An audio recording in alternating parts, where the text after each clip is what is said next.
Talofa, aloha, kamna benini mauri. It's your boy Elder TikTok, and welcome back to the Elder TikTok podcasty. If you're new here, please subscribe to the channel, share it with your auntie and your cousins. That's the best way you can support my channel. I'm with a very special guest today, everybody. If you haven't seen her on TikTok or Instagram, you will soon. She's blowing up. She just passed 100 followers on Instagram. She is the funniest mom here in Laie, Hawaii. Everybody give it up for my new friend. I'm Sabrina Peters, and honestly, I don't know what I'm doing. That's crazy. You don't know what you're doing, and you have 100 followers, 1,000 followers. I really don't know what's going on right now. First of all, congratulations. Thank you. Your content is hilarious, wholesome, funny. For those who might not know, what content do you do, Sabrina? I've kind of been all over the place, but for the most part, I do motherhood, family, marriage, Polynesian, just, pretty much everything. Yeah, no, absolutely. Yeah. I love it. What is the best part about being Samoan? Ooh, that's a good one. I don't know how to answer that without being biased. Like, it's just... Oh, be biased. That's what we're looking honestly, for. Actually, you know what? The best thing about being Samoan is the culture, and more specifically, the respect that we have. I mean, I'm not going to stomp on anyone else's culture, but I just feel like our culture really, how do you say this? Like, stresses the importance of respect to elders, to others, and just, you know what I mean? I feel like I was kind of brainwashed, or just, I don't know, I wanted to be that so bad too. And it wasn't until later in high school where I really felt an appreciation for my culture. And man, I was going all out. I had to do the slippers with the sandals. I had to make sure I had right? the lava. I had to make sure everyone knew I was Samoan, even though no one knew what it was. Whenever I would tell anyone I was Samoan, they're like, Somalian? Oh, no, that's So then I had to switch to, no, I'm Hawaiian. And then eventually it was, I'm Troy Polamalu. Troy Polamalu is my cousin. Oh my gosh, that's my cousin as well, right? Right? Okay. No, but what's that skincare routine? Is it just the natural? Because are we the same age, or respectfully? Can I ask you how old you are? Because we look like the same age. I think so. We? Respectfully. But you said you have kids. 32. And what do you have? One or two kids? I have 7. Shit. Oh, bleep that out. 7 kids. Yes. Is that because you're Polynesian, or is that because you're Mormon? That's because I want them. Okay. Oh my gosh. Okay, so let's talk about this real quick. How do you do it? How do you balance motherhood? I don't know. I'm figuring out motherhood just like everyone else. And honestly, it's to me, I feel like 7 isn't a whole lot. And maybe that's maybe that's because obviously Mormon LDS culture, Polynesian culture. Yes. You know what I mean? I grew up knowing people that had 12 kids in their family. So to me, 7, it's not a big deal. That is crazy. I mean, a good kind of crazy. And respect to you, because I'm the oldest of 6, and I think that's, way much, a lot on my mom. But the fact that you have one more than that is insane. You make content that insinuates, yeah, I'm a mother of 7, but I can still dance and I can still do this. And you're living your life, but still being a mother. Does that sound kind of right? So what do you have to say to the moms that, I'm sure your kids are your pride and joy, right? Your reason, your why, your everything. But you can still be yourself and do the things you want to do while still being a mother. How do you do it? You have to. You have to be. I think earlier on, when I had 2 or 3 kids, I was so lost in, oh my gosh, I have to be a good mom. I need to put all my time and energy into my kids, or I'm going to be horrible. Everything was about my kids, and I feel like I lost myself in that. And it's so easy to do. But you also have to remember that this is our first life too. We're trying to give our kids a good life, but this is our first life too. We want to be able to experience it in all stages. And just because you're a mom doesn't mean that you lose your old self. You're still in there. So you don't think it's selfish to do things that you want to do while you still have to be a mother? Absolutely not. I'll tell you, I felt selfish and terrible. When I started coming out of that, me and my husband took our first trip without all the kids. I'm not going to lie. At first I was I don't know how moms could ever leave their kids and go off and have fun, blah, blah, blah. That was the best week of my life.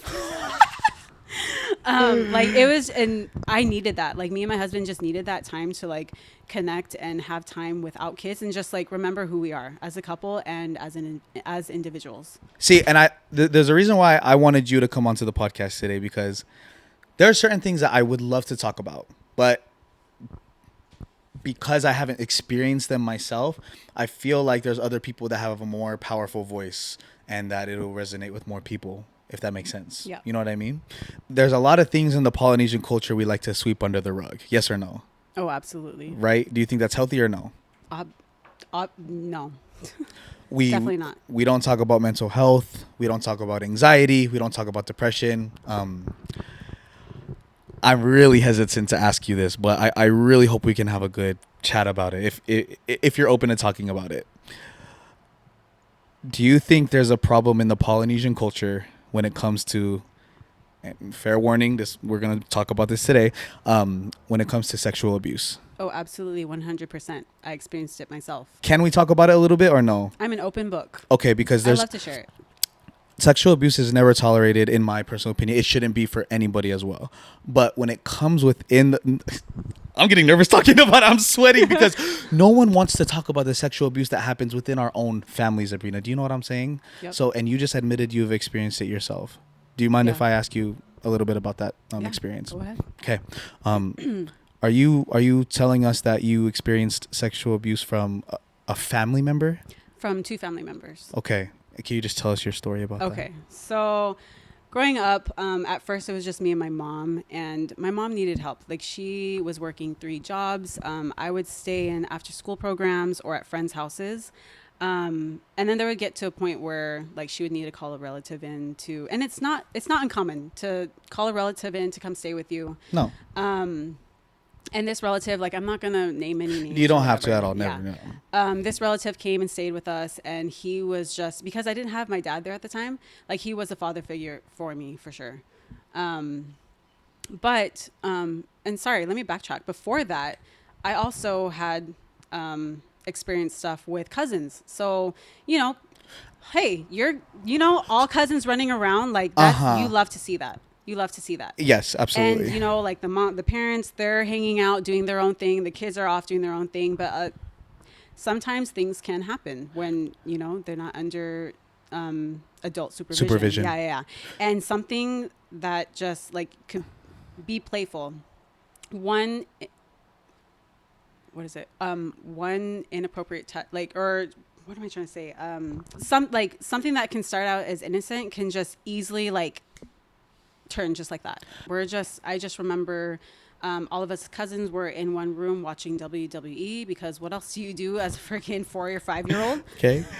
Okay. And just, we had blankets, and just, I had a cousin that would touch me under the blanket, and he would do it at just other times when we were all together at once, and just very inconspicuous, like under the radar, but it was there. Going back to my story with my other relative that was staying with us, I just started to, not right away notice, but later on, as I was getting older, I would notice that it was just really weird. I would sleep in his bed with him, just because, like, at the time it was like, like how daughters would want to sleep in bed with their dad. I was gonna say, didn't you say he was a father figure a little bit? Yeah. So why wouldn't you, Right. Do you mind me asking how old you were? So the earliest that I remember this, man, I was in kindergarten, so 5. I would sleep in his bed. We would take baths together. Now that I'm like, okay, that is weird. I do remember, like, he would leave his underwear on, but like, and maybe that's to save face if I said anything, you know what I mean? Like, oh no, at least I have my underwear on. Anyway, so yeah. And then he would check me, like, after we shower, like, he would just say, like, hey, I got to make sure that you're clean down there, like, and you cleaned good. And so at the time, I'm like, okay, he's just doing what parents do, checking for hygiene, I guess. So yeah, and that would go on for years. He would come live with us like months at a time. Okay. And it wasn't until, I want to say 6th grade is when, and I was still sleeping in his bed. This relative doesn't have kids of his own. He was kind of like a step relative. And so, yeah, my mom would be like, oh, so-and-so is lonely. Like, go sleep in his room with him, and blah, blah, blah. Mind you, at this time, so I really want to understand, because first and foremost, before we go any further in this story, what is crazy is that this is not this is not uncommon in the Polynesian culture. Absolutely And not. I'm not gonna lie to you, Sabrina. I think you may be the first, if not the first person to bring this to light. Everyone has skeletons in their closets. No one wants to out family. No one wants to do anything but like having an open discussion like this and talking about stuff like this, problems in our Polynesian community, is actually how we solve. Actually, let me just ask you: do you view that as a problem now, as you're older and grown up? Do I find it a problem talking about these things No, no, no. publicly? The actual events, like problematic. You sleeping in the same bed, Oh, showering. oh. Yes. And I feel like because I experience these things, like I'm going to look at situations from my perspective in that. You know what I mean? So, like, for me, people might think I'm a helicopter mom, but it's because I experienced these things. And so I'm looking at things from a different lens. Like, yeah, it might seem innocent to some people, but for me, I realize it could go the other way. Okay. Absolutely. When do you start to realize, like, okay, something's off, this is not okay? It was when I woke up I woke up in bed with this relative, and it was because I could feel movement on my body. And by the time I came to from waking up, like, his hands were down my pants and doing stuff that they shouldn't have. And at that point, I was very uncomfortable. Like, when I was younger, like, checking for hygiene, that was a totally different thing. But I just knew, like, this is not right. This is not okay. And so I sat up and I was like, you know what? Like, I didn't want him to feel shame that I knew what was going on. And so I was like, I'm going to go in my room. Like, I'm going to go in my bed, or in my bed. And he was just like, oh, you know, it's okay. Like, you're fine. I think he was like thinking that I was going to fall back asleep. And I was just like, I Okay. really want to go back to my room. Yeah. And after that, I feel like I just kind of kept my distance. I didn't sleep in his room anymore. And yeah, Did you tell anybody about this? I told a cousin. Is there anything else that came of that story or later down in that timeline? So where do I want to start? My mom overheard me and this cousin that also knows, telling my neighborhood friends what had happened. And she brought me in and was like, why are you telling people that so-and-so are doing these things? Oh, Yeah. And my immediate reaction was like, oh my gosh. And I was like, I don't know, because that's what happened. And I didn't know what to expect, but she responded with, do you want him to go to jail? And me thinking, what is this, 6th grade? I'm like, man, no. Like, I don't want him to go to jail. Like, that's going to be on me. Like, I would feel so right. bad. And so I was just crying to her. My cousin was crying. We're all crying. And she's like, we don't say these things to people. They're going to go and tell, who knows what they're going to tell. They're going to tell the police. They're going to, you know what I mean? There it is. So we left it at that. It was just, okay, go away, go shower. And then we just never brought it up again. Looking back on it, do you wish you would have actually said something else or spoke up about what happened? I wish I could have, but at the same time, I feel like if I did, nothing would have changed. It would have been like, if I had said something, they'd be like, and what? No, there's nothing, like, There's nothing there. There's nothing there. There's nothing to it. Going on. So then, even then, maybe if I had, I would have just been shot down with every time that something else had happened. So yeah, I don't know. Why do you think us Polynesians do this to our own family? What makes uncles, what makes, dare I say, grandparents, what makes cousins do these things to our own family? Generational trauma right there. Like, it's just a cycle that just keeps going on. I don't know what happened to these relatives that did these things to me. Maybe something happened to them earlier on in life. You know what I mean? Yeah, absolutely. And then, I don't know. I think that also proves another point of, like, the severity of porn and, you know what I mean? All these other things that started out like that and then eventually manifested into them going and doing things. If somebody's watching this and they have experienced or are going through sexual abuse in their Polynesian family, what's your advice? What should they do? My number one is you deserve to be heard. Sorry.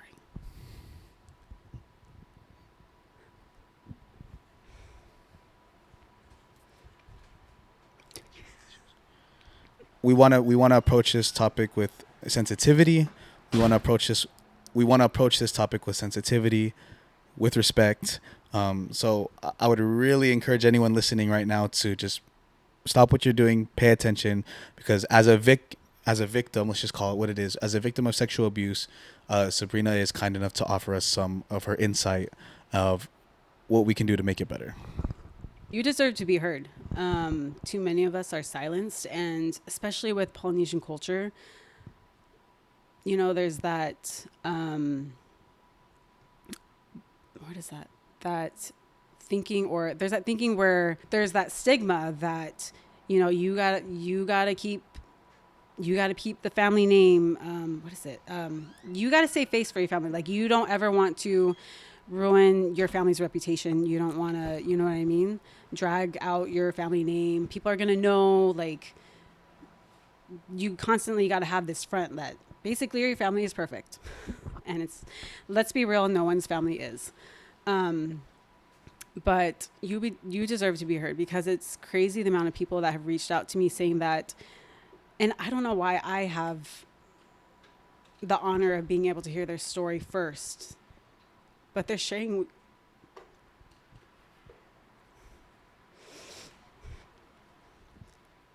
They kept it in so long. And that just makes me so sad that you don't get to share that with anyone, and that you're carrying that by yourself. I would never want anyone to do that, to have to do that, because I could never be okay with anyone doing that to my kids ever.